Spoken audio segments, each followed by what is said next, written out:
The French and German foreign ministers have met Syria's new de facto rulers in Damascus, marking the first trip by top European officials to the country since the fall of former President Bashar al-Assad last month.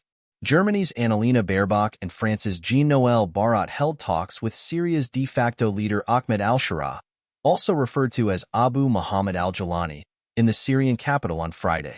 Their visit comes as Western governments open channels with al-Shara's Hayat Tahrir al-Sham (HTS), a group with past links to al-Qaeda that led the rebellion against al-Assad, debating whether to remove its terrorist designation.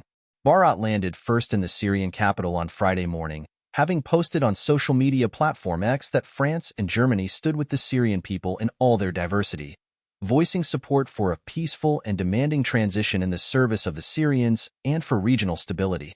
A political solution must be reached with France's allies, the Kurds, so that they are fully integrated into this political process that is beginning today, Barrot said after meeting civil society representatives in Damascus.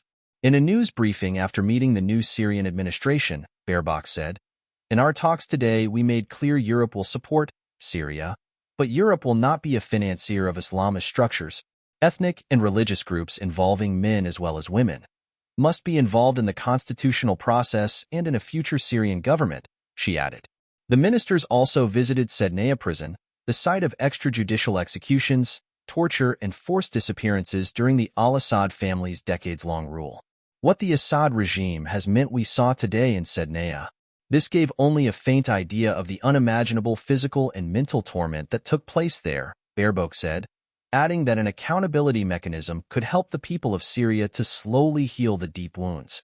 Before her visit to Syria, Baerbock had specifically asked the new government to avoid acts of vengeance against groups within the population, to avoid a long delay before elections, and to avert attempts to introduce religious content into the judicial and education systems. The new Syrian authorities have already announced curriculum changes, including scrapping poetry relating to women and love and references to gods in ancient history courses.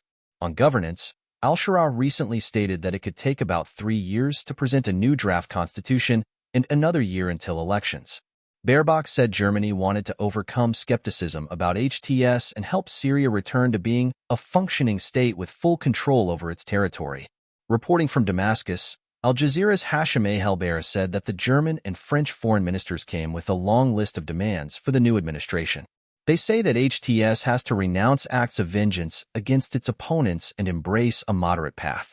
It has to allow an inclusive government where minorities will be represented, and it also has to present the Syrian people and international community with a clear path to a transition that should start in March. They also made it clear they would not tolerate the presence of radical groups here.